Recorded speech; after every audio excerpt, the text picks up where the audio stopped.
bogus for young people to resign from their appointment for them to pursue their political ambition. Based on this, we will take a slow march close to the gate of the National Assembly to present our case before them. Solidarity forever. Solidarity forever. Solidarity forever. We shall always fight for our rights. Solidarity forever. Solidarity forever. Solidarity forever. We shall always fight for our rights. Solidarity forever.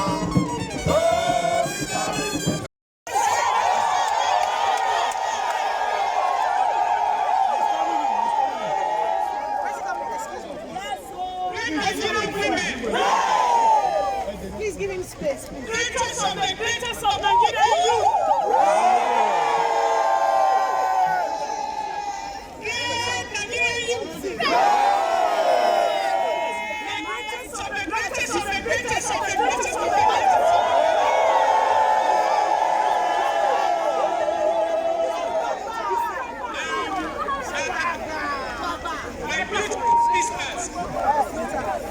Greatest of Nigerian women.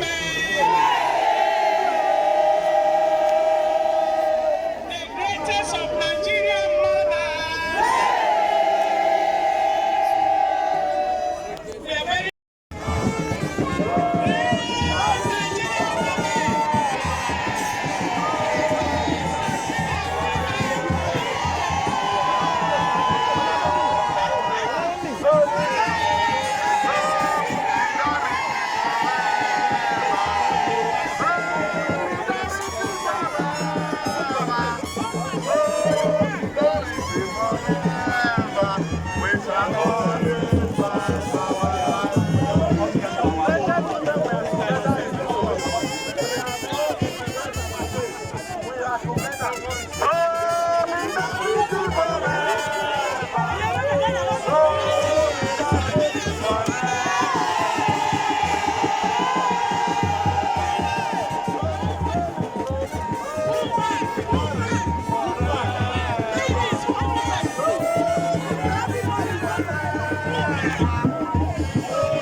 in the name of our country.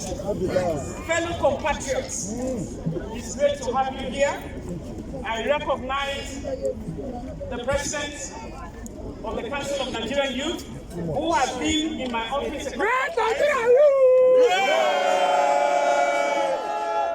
Yes, they have come because we have had so many groups coming in here. And so when you see our women agitated, this is day 7 of occupation of the National Assembly gate. Day 7. Our mothers and sisters, we have been at the gate with the sun from 7 a.m. to 6 p.m. on a daily basis. From Tuesday, Wednesday, Thursday, on the days that the National Assembly sits. So we are happy to see you. Thank you.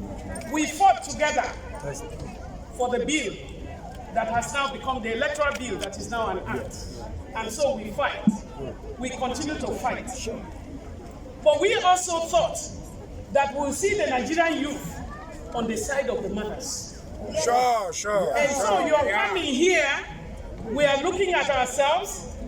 Women account for 50% of the population of Nigeria. All right. The youth account for 62% of the population of Nigeria. Great Nigerian women! Great Nigerian women! Great Nigerian youth! What that means is that 62%, women account for 31% of that youth. And here we are with the 5 bills of the National Assembly in the male assembly.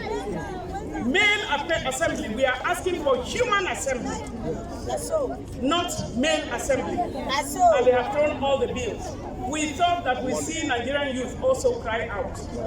We are mothers.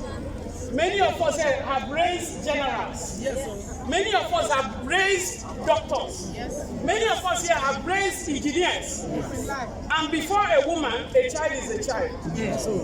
There is no distinction about a male and a female. The pain of labor is neither female or male. And so we are here, and we are together. Is there another group? No. We are together. Now we are all here because we say we are not leaving the National Assembly. The House of Representatives have been able to give us 3/5. I don't know amongst you here, brilliant students. I don't know who wants 3/5. 5/5. 5/5. But we want 5/5. That's distinction. And now the Nigerian Senate, the Senate President has not considered it necessary to come and see us. And so we are all here together. We are here and hoping the youth will also come out for the cause of womanhood. Because we believe that once you can get it right, women are not on the decision table. As we remind you, as we stand here, that mothers are crying in the Northeast because of their children that are still out in the bush. The likes of Leah Shaibu is still there. Chibok girls are there. In many states of the country, kidnapping of girls and raping of girls, and then them coming back with pregnancies.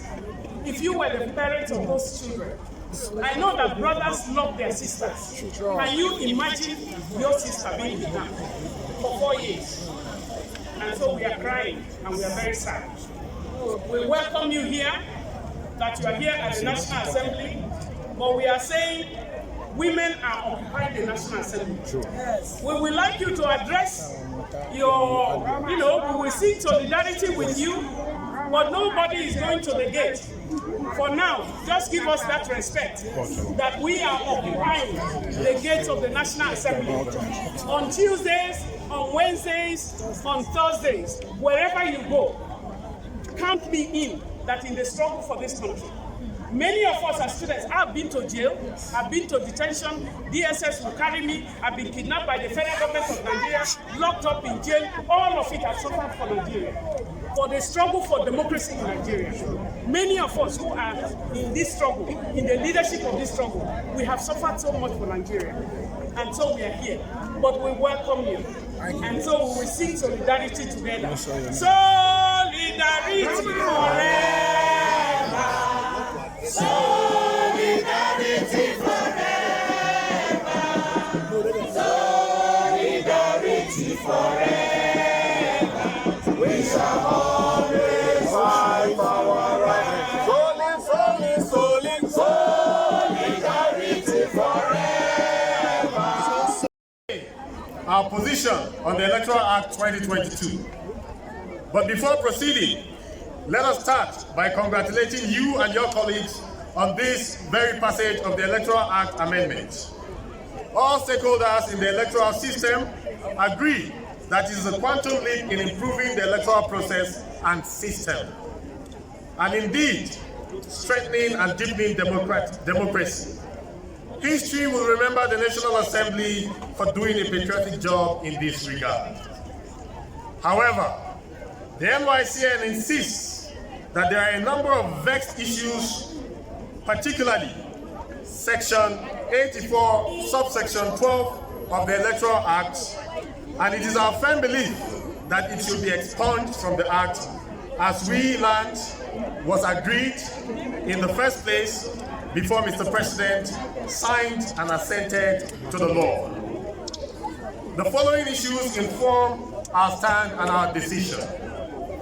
Number one, since the 1999 Constitution of the Federal Republic of Nigeria already provides that appointed public officers could stay in office up to 30 days before elections in which they are candidates, it therefore makes the Electoral Act, which provides for them to resign 180 days before such elections, to be inconsistent with the Constitution. Number two, it negates the powers and discretion of the appointed officers who should determine whether the involvement of such public officers under their control and domain is inimical to the objectives of which and for which they were appointed.